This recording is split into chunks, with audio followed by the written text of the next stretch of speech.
Hey everybody, welcome back to another episode of Bedrock Kingdom. My name is Slick and this is the series where we're playing Minecraft Bedrock Edition.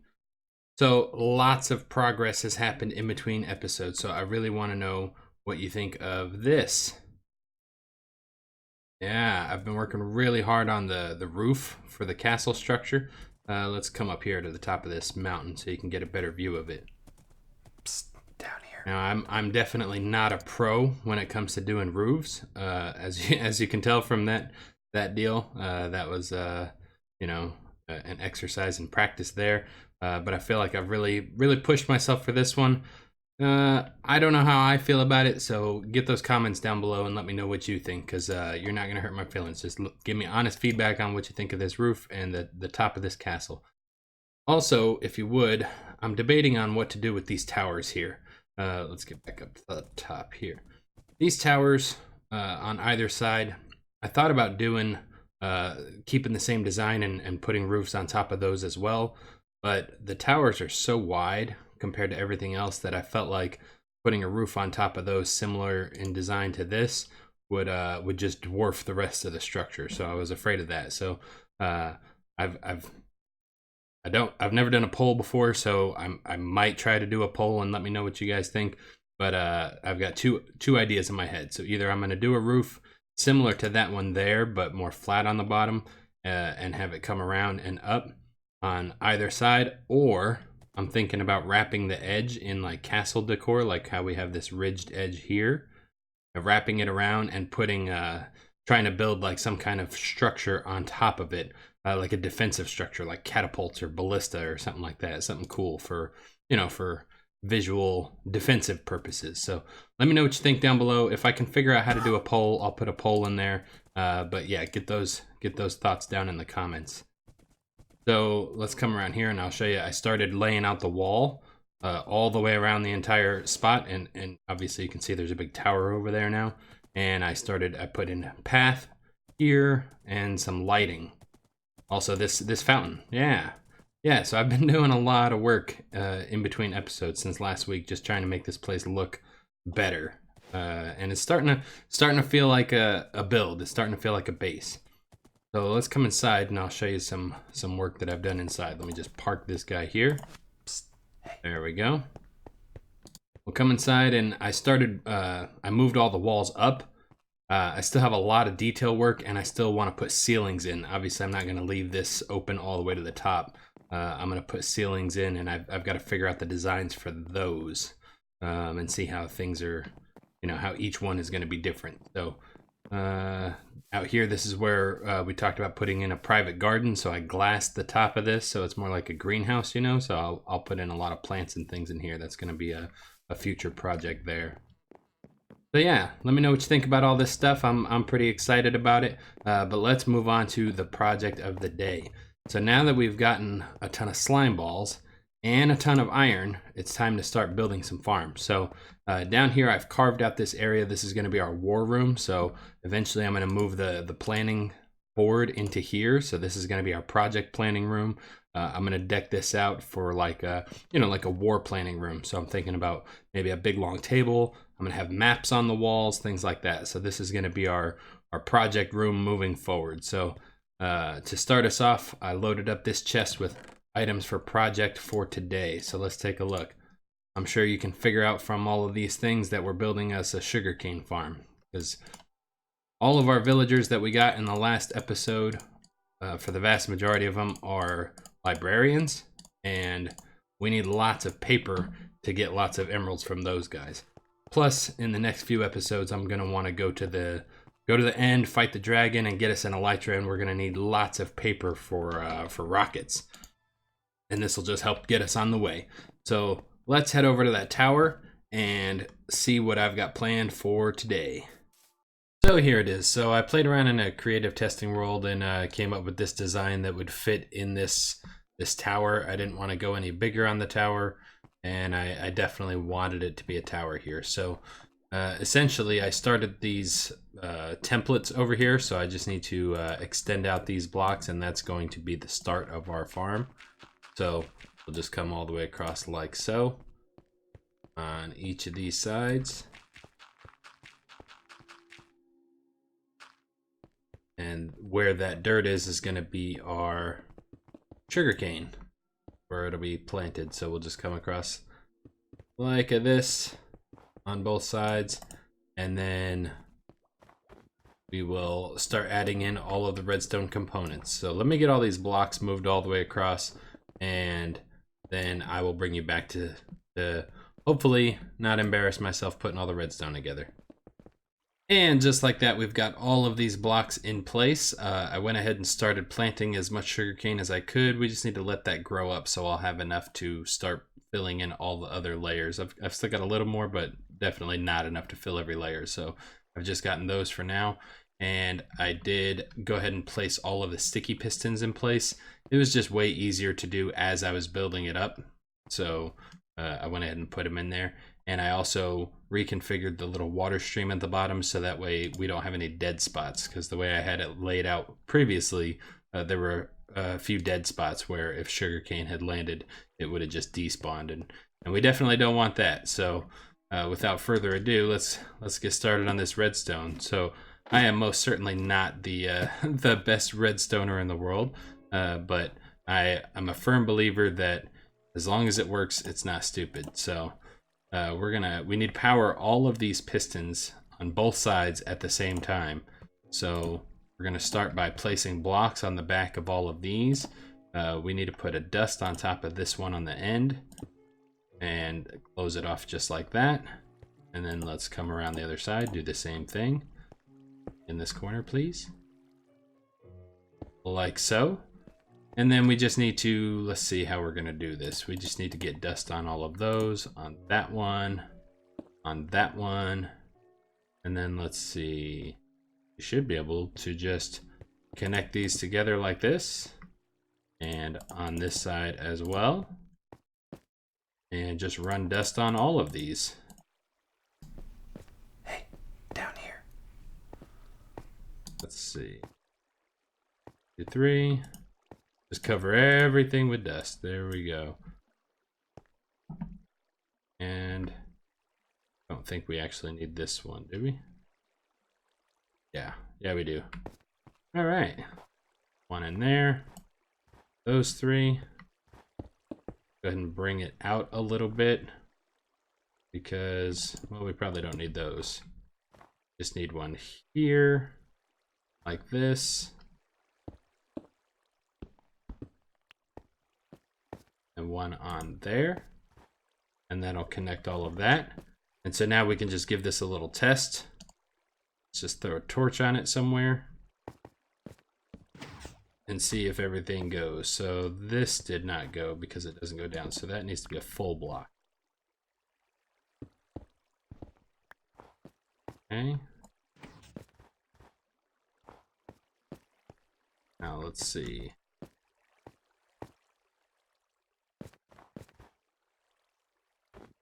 Everything seems to be powered, so let's just go up top, take a look, and see if all of those pistons are extended and make sure that I did that right.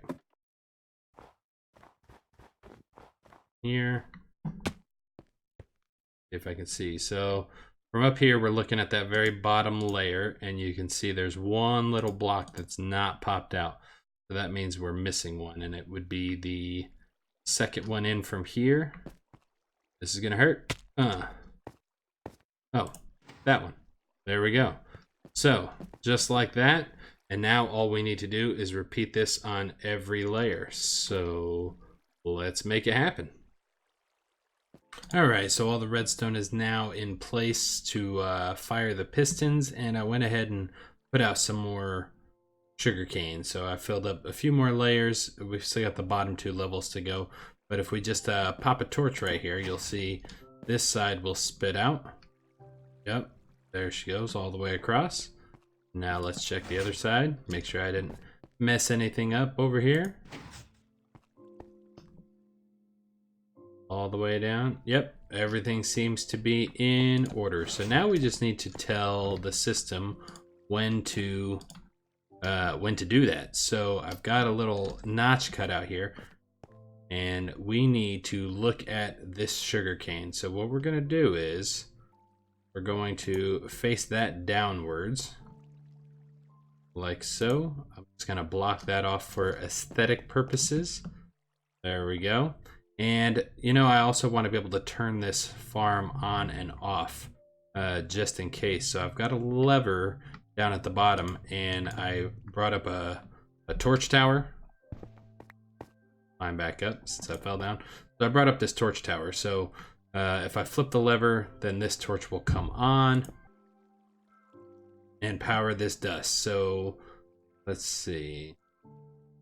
Right now it's in the off position. Pop that out of there. I'm just gonna put a sticky piston in here. So when this lever is off, this will be in place. So we'll go ahead and pop that out. I don't really like that. All right, let's try this. So I rearranged things because I really didn't want to dig into the ceiling of these blocks. So I ran the line around, and we've got a sticky piston here, right there, that will push this observer out of the way when we activate the torch. So let's just take a look real fast and make sure that that works. All the way down here at the bottom. Flip that, yeah, we can see from here right there that observer is looking at us, and if we flip it, then he goes back. Yep, that is perfect. So that's exactly what we want. So that way we can turn this farm off if we ever need to. For some crazy reason we have all the sugarcane in the world and we never need to use this farm again or something. So now what we need to do is we need to take a signal out of this without interfering with that. So let's put a block on top of that, and we're gonna pull a repeater output from here, and hopefully that will not interfere with the other line. I don't think that it will, but let's just give it a test real fast.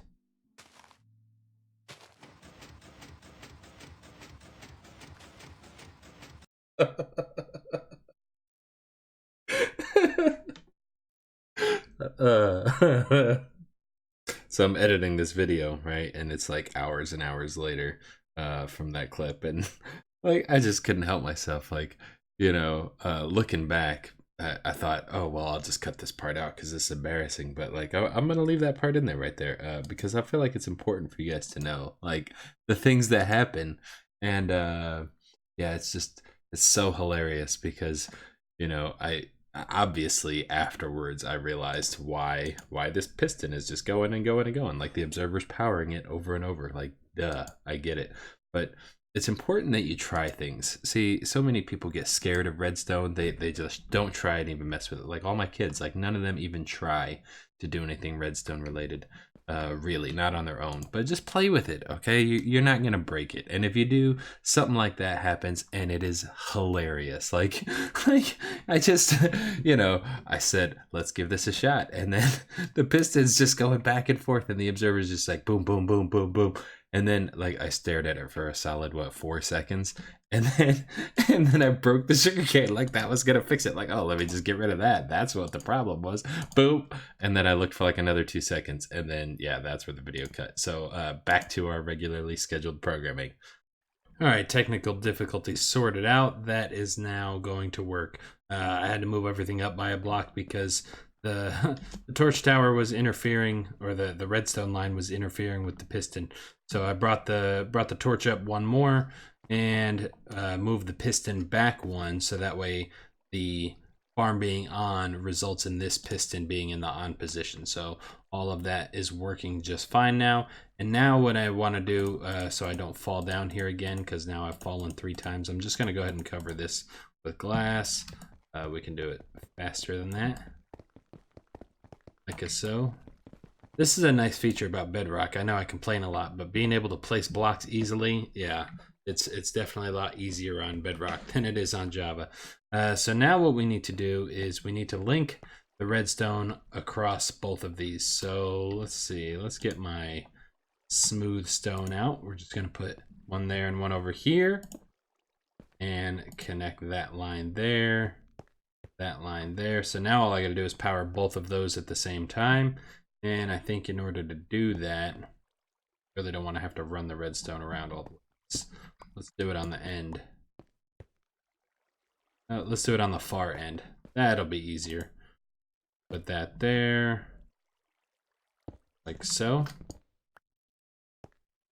And we'll run it from over here. There we go.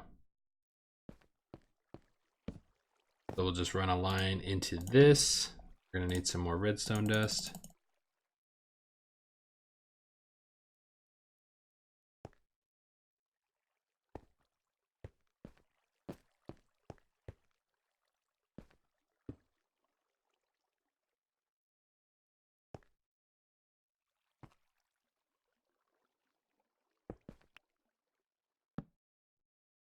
There we go. So now both should fire at the same time, and now we just need to set up the timing for that. So what I'd like to do here, let me take that out of the way for the moment. The issue that we run into is I really hate it when it double pulses. So we're just gonna make a pulse extender here, like so. And then we'll pull an output off of there, say right here. Let's do this number.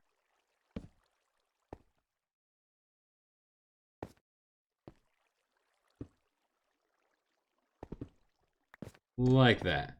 So now, in theory, we can test this real fast just by putting a block and then breaking it. So if we push this, put a block there, all the pistons should fire for about 5 seconds, and then they should retract. So let's test it and cross your fingers.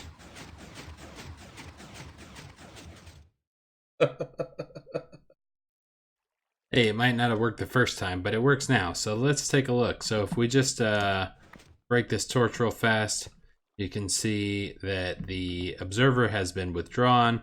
I swapped this out for a block instead of that dust on top because obviously the dust was going to pop off as soon as it moved because that's what happened. So then when we turn the farm on, it should fire the first time automatically. There we go. You can see it fires all the way around. Everything extends for about 5 seconds and then it retracts. So now I think I'd like to get some sort of light source in here. Let's just torch spam it for now. One of the things that I forgot to mention earlier was that it's very important that you put like overkill light in here. I mean, I don't know how critical it is on Bedrock Edition, but lighting update from redstone will definitely lag your world. So all this redstone dust, just make sure you put a boatload of torches, like way more than you need to prevent mob spawning. I just put at least 4 or 5 torches on each level down here, just so that way, you know, the game doesn't have to think every time the light level changes from the redstone turning on and off. And it's almost nighttime. So I'm going to take a nap, and then the last thing we need to do is get a collection system in place. So yeah, let's get some sleep and get that done. All right, next morning. So ultimately my goal is to punch this out down here and have a water stream that connects all the way to our main storage system in the base. And whenever I get that done, I'll also run a line from the iron farm down below and have all of those run over there along with every other farm. But in the meantime, let's just put some chests down right quick and just throw some hoppers on the back of them. That seems to be the best way to get this kicked off. And we could probably just leave it just like that. I don't think we need to run hoppers any farther up. And we'll get some more chests in place if we need them. But for right now, we'll just let it go like that. And I'm going to let this thing run for a while so that way I can get those last 2 layers filled in. And hopefully this thing should start cranking out some sugarcane for us. And now we've got every single spot filled, all 130 of them. So this thing is going to continue cranking out plenty of sugarcane, hopefully enough to keep me in rockets when the time comes. So I'm pretty excited about what the future is going to hold. I'm hoping that next episode we get to tackle that Ender Dragon. Cross your fingers that we can make that happen. But unfortunately, this is all the time we're going to have for today's episode. If you liked it, please click that like button, consider subscribing, share this video with your friends, and we will see you in the next episode. Have a great night.